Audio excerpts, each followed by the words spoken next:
Kagame azaye mutu déjà fallait ko éliminer na batawana. Et ça azo sala ba compte à rendre. À part nenge azu mission na ye ya gendarme en Afrique centrale. Des communautés internationales ba message ko balinga biso Afrique se développer. Voilà. Kagame azaki chef d'état-major, azalaki garde rapproché ya Museveni. Après aya comme Uganda. Ya Uganda. Après il y a comme chef d'état-major na kati ya Uganda wana. Na mission batombola ye Kagame. Na mission ke aya batombola ye wana période ya président Biarimana. Pour ye aya azwa poste ya Biarimana. Museveni c'était traître. Museveni mutapé ses pouvoirs c'est Mobutu. Mobutu oui. A eu pouvoir et pas l'ambition. Alors, ye Kagame baye bakoti na parc ya Gabiro. Na Akagera Guest House parc ya Gabiro bakangi yango pendant plus de 7 ans. Ok, bango mo ba Rwandais ba koka ko déloger bango. Loko la colonel Uyeye Billy de Kin oza le deuxième commandant détachement Dragon ya ba antiterroriste bien formé par des Américains na maréchal Mobutu Azawana. Et président Fachi atala nanu ba ancien combattant. Apesa bango chance, ba pesa ba sangana na bano baza lelo oyo généraux de bazana ba. Quand vous avez discours ya Mobutu oya lobake na tchara maele na nga na ba fatase na ba beret rouge lokola botelemia elinko loba ke oyo koya eya discours wana mokolo Mobutu apesa yango ezaki mpona guerre ya Goma. Donc guerre ya Est pardon na loba. Donc eza histoire mo ebandi lelo te papa na nga bunda mpona unité ya mboka wana auprès du maréchal na mona militaire. Bato bayebi papa langa nga na botami na kanchach na temps ya Ditrak na botami na kanchach na temps ya Ditrak DSP Kutingai DSP Kutingai tina dernière heure ya Mobutu nga nazali na kanchach na botami wana na kolu wana na yebi pasi oyo.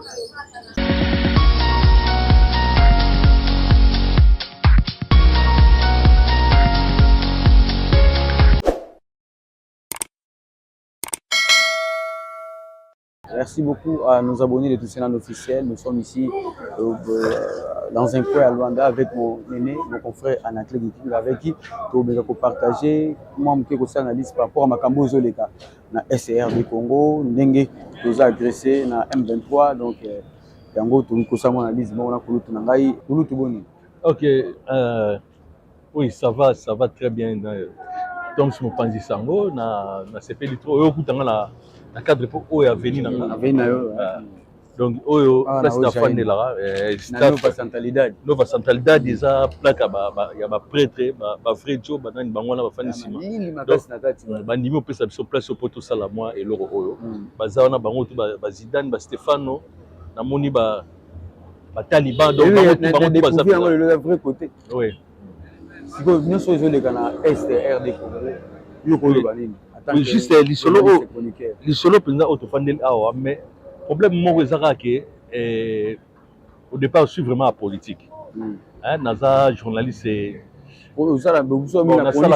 ça biso to base kuna mais lokola soki ata s'occuper na politique te politique va s'occuper de toi alors donc politique pe elandi biso koto yango to meko beta moi lisolo yango eza mawa na ke ko saluer mémoire ya ba congolais tout oyo bakufi na Goma et na ke ko saluer mémoire ya ba voyant militaire ya FARDC oyo tout et bakufi na Goma pe mulimo na bango eza na kimia mulimo bango vraiment kema et pe na kimia mabele ya bakoko na biso et ya milimo na bango nyonso tout eza pasi ko beta lisolo oyo po nga na mona militaire bato bayebi papa langa nga na botami na kanchach na temps ya Ditrak na botami na kanchach na temps ya Ditrak DSP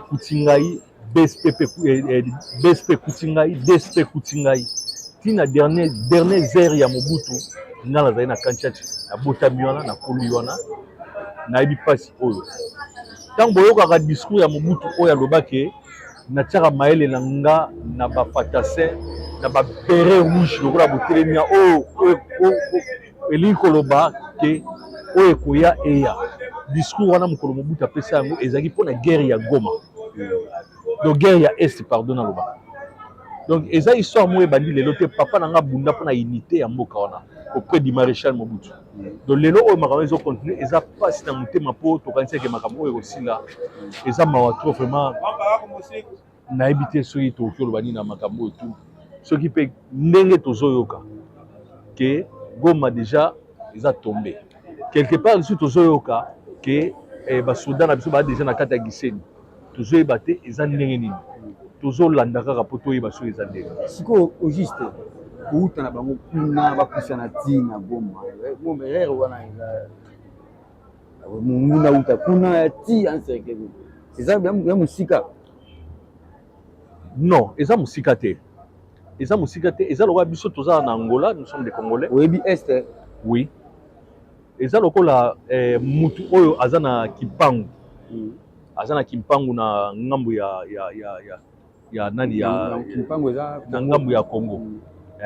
na mutu oyo aza na Kimbata na ngambu ya Angola bazaka mutu moko peuple moko mutu moko eloko moko tata mosi aza awa noko aza na biko uta na bakolini yango eloko nazokende eloko naokende donc eza ndenge moko Goma RDC na Rwanda frontière eza kaka ndenge toza na Angola awa oya kokota oyebi ete oyo pa kobima oyebi ete alors eza mwa pasi po bango kouta kuna eza teke bauti mosika te bakota eza histoire ya lelo te quelque part mutu lokola Kagame azaye mutu déjà falaki koéliminer na batan wana eza azosala bacompte à rendre à part ndenge azwi mission na ye ya gendarme na Afrique centrale des communautés internationales bato oyo bamesani oyo balinga biso Afrique to se développer te voilà Kagame azalaki chef d'état-major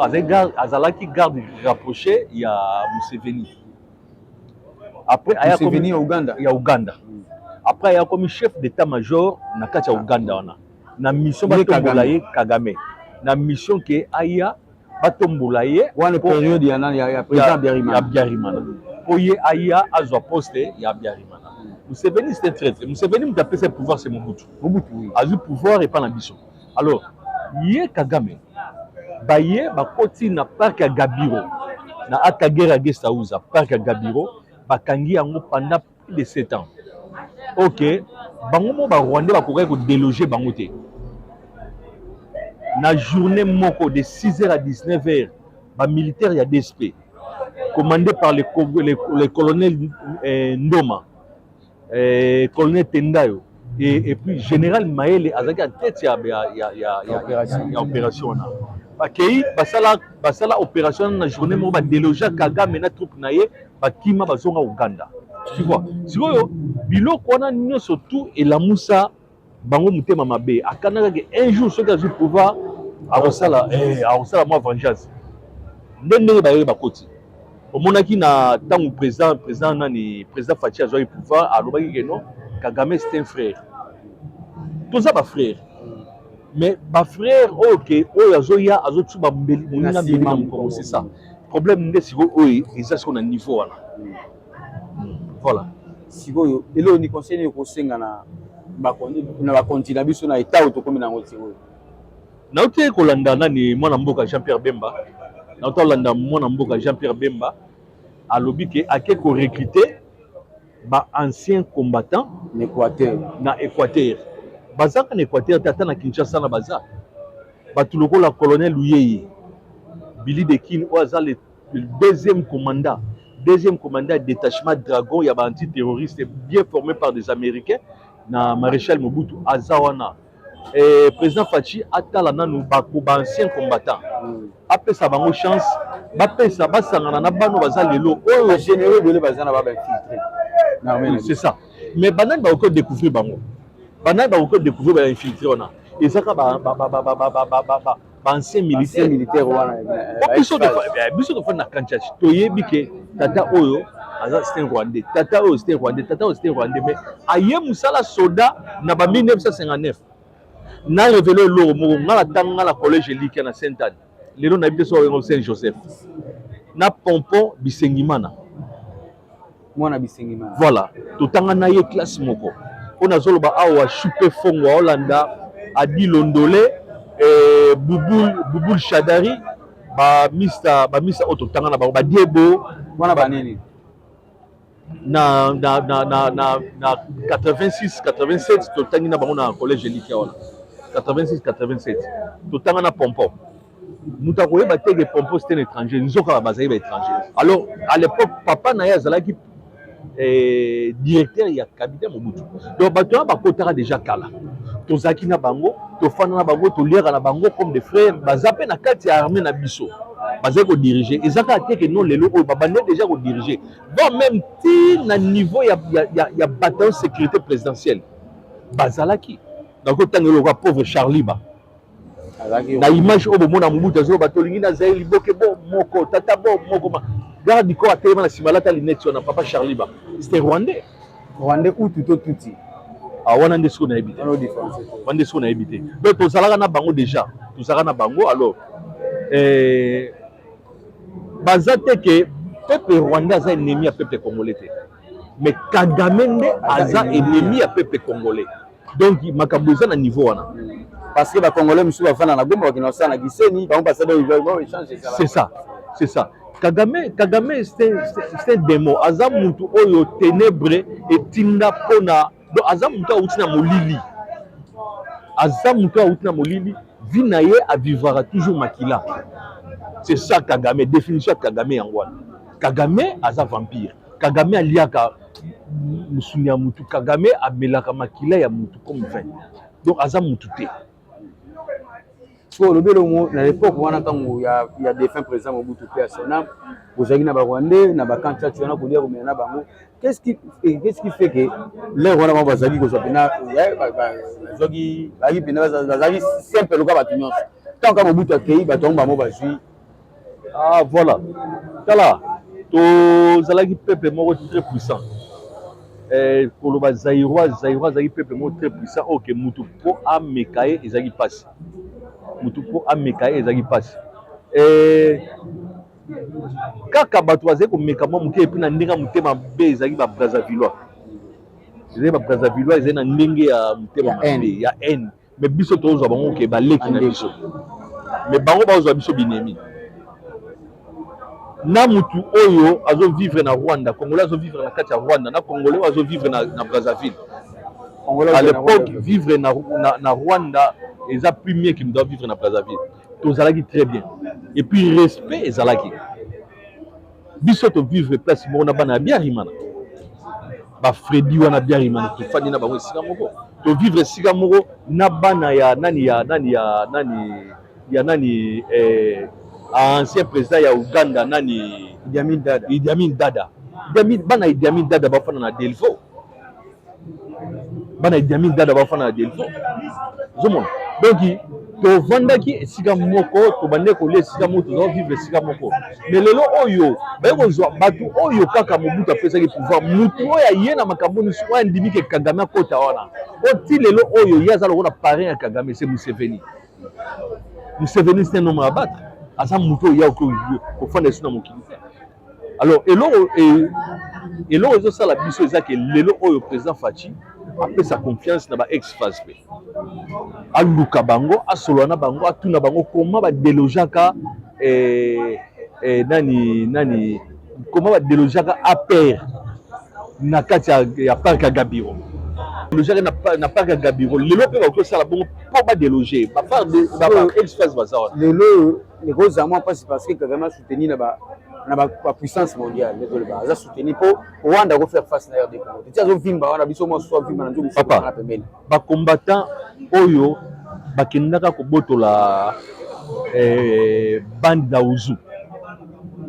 Daouzou oyo ezalaki na Libye oyebi force Libye azalaki nango epe azalaki soutenir basoda wana bacombattant ba ex-phase wana baza ti lelo wana vous comprenez bazali oyo basali ba opération minene ba père wana bazali baza wana bazwa bango bapesa bango confiance basangana na ba jeune oyo bazo former ba travailler sika moko babunda pona unité ya Congo balkanisation erotika kosalema te et puis la dernière révélo eloko moko À chaque fois, et l'eau connaît les gars Salema. À chaque fois, et l'eau connaît les gars Salema, et ça l'a hacké, et l'eau comme il faut, et l'anda. Nani Bob Denard, Ayatollah Bob Denard. Azali président ya nani ya République du Volcan. Balingi nani balkanisation déjà à l'époque. 2 jours avant que ne pas signer pas Tsuana que non et nani c'est comme un pays République du Volcan à sala maman accident mortel. Et Simba te tilelo et là on est retiré au Simba te. Guerre wana et kusila ce qui président a fait ses confiance dans ba ex-phase. Déjà qu'on fait son ex-phase, il faut que l'armée puisse la motiver. Entre autres, il faut que soda bien, pour tout le monde à l'Est, pour les soldats qui abandonné, les munitions ici, le mois marqué, on a vraiment motivé. Oui, il y a un chef d'état-major, il y a FARDC, Azala Karamuta Birote, Akita sur le terrain. Le président Yemoko a fait l'effort à sur le terrain. A fait l'effort à sur le terrain pour guerre wana et aussi comme guerre politique. Bien que vous êtes là sous intel mais ça n'a pas tout ça attend sous PPM président baza diriger la guerre wana. Alors président Yemoko a dirigé guerre wana aza commandant suprême de l'armée. A dirigé guerre wana aluka homme moko aluka mutu moko oya oki ozala muta confiance na ye babunda na guerre wana mutu aza sur le terrain bazo bunda na ye pour la réussite ya Congo. Certaines personnes disent que la négociation est simbité, il faut que quand la guerre, faut que la guerre y a soutenu les occidentaux. Aujourd'hui, tout le monde est jeune président de la République de Burkina Faso. Ibrahim Traoré, 36 ans. Bengani, ce rôle Bengani, colon na bango français, avec que bango bagi le quoi bateau ça la gé par rapport à djihadiste bazari na mboka na makuna ba bango pour que bango bazwa meeting mate. OK na Mali, j'ai colonel Assimi Goïta Sali, ne boko na Niger de moko. Na Molandi ba Burkina Faso a proposé na président Félix Antoine Tshisekedi soit pour tourner vers la RIS pour que bango so baye makambo na ngisi. Voilà. Donc ils ont même idée au Ghana pour le moment. Que le président a fait l'effort à changer nos alliés. A changé nos alliés, tout en ayant que les attaques qui n'ont pas la et puis, ce que les Bengani, les Français, les Londres, les Tumbi, les Badani, les Bangola. Et ça, tellement que tu dépendras de la Batongo, et aux alatans, le lobby n'a pas aux alabientés. Le lobby n'a pas aux alabientés, mais ça, c'est quand même moi bien pour qu'on peut voir mon non. Le peuple est content na biloko wana. Si bango lelo baza on baza na soni suscité bango batala l'intérêt. Mais c'est donc si tu rêves ça que bango ndo baza contre l'Afrique s'épanouir. Ya moni ba jeune président na ba Burkina Faso na pa longo na peuple na bango ba se révolter ba bengani bango na Burkina Faso ka suba djihadiste. Na Mali ka suba djihadiste. Na Centrafrique ezali lokwa bilanga ba français ba sala biso. Tant que groupe wana ba Wagner groupe ya la mercenaire ici on est ici. Pourquoi pas biso président Fatako initiative on a jusqu'à bango na est na pour que parce que si comme risque azali américain na ma réserve ay ba iban. Le problème moko surtout la nuit juste avant avant passation du pouvoir et Kabila a signé qui départ il y a Monesco. Fallait qu'il continue ndingo là. Obligé de en Angola, guerre pendant plus de 28 ans en Angola. Quand tant que benga na bato on en Angola ni tant guerre ici là. Tant on a signé qui no départ il y a Monesco, fallait que le président Fati tant aille, fallait qu'il continue à les locaux là. Tant kaka andimi ko retenir bango ndé makamoyo continue. Alors il faut changer ba allié. Après ça batouana tout ba français ba américain ba après ça bango mukongo. Ata lelo o ya kufi. Mais akozala héros pour akufi pour biso to zana kimia. Congo ya ye, Congo tata na ya bundeli ezana kimia. Il faut après ça bango mukongo. Abanga après ça bango mukongo, après ça bango mukongo. C'est to c'est la ga bango ilo mo wesina. Elo ezate. Na négociation lelo té. Elo ezate. Alors après ça bango mingi ba ko sabine ba bi on tende zawana to songi cesser les faits. So na ba média na bango le côté ba français France 24. Donc bango so intérêt avantage za ba rebelle ba commission avantage za ba faire descendre ba ça na guerre Ukraine. Alors to que na biso to chité déjà pour tout na le loko moi message au peuple peuple congolais au bazana Goma nayebi ke bazo souffrir za facilité parce que rebelle to kanimboka asala ka ba désordre violata apia ka bomaka donc bandeko bana na Goma na ese mode de bokolo ba pona ba a minute parce que bazo souffrir bandeko na biso o bazana este kuna elo na to senga ke biso to bozana kimia biso tozo bondela pona bino nzambe osala et puis ba FARDC en tout cas bozala makasi biso tout peuple partout toza na monde toza sima na bino to otika bino te nzambe oyo ya Kimbangu nzambe ya Idina Bal nzambe ya mama Olangi nzambe ya basali nyonso tu ya minene na Congo nzambe ya Pati Musumadi baroya na secours na bino nzambe wana roya na secours na bino toza sima na bino toza ko appuyer bino elo na okiko loba yango wana. Merci beaucoup mon vieux nga ko bloba ka boye bandeko bazana Goma na bi ke souffrir ne ko luta lobi tozo compatir na bino da facilité te mamo ba rebelle basala ka mais Congo Lumumba kufa pona ngo un jour Ezaga libéré. Et le Congo ne sera jamais balkanisé. Parce que Ezaga na Congo ne va pas bien sur l'étranger. Tu vas en Angola, mais Ezaga na Congo ne va pas bien sur l'étranger. C'est ça. C'est ça. Tu vas se pilater dans des bateaux. Tu vas na pays mususu. Pays mususu pas. Oh, na bota mi nanga na tina nzamete, abota ngalo na Congo. Donc Ezaga ne va pas bien sur l'étranger. Tu amboka nanga izo sa biso. Kala, tu vas en Angola. Oyebi ke bana o babota maka na Angola awa. Bana eza bana biso babota na Angola. O to bota balinga Angola makasi.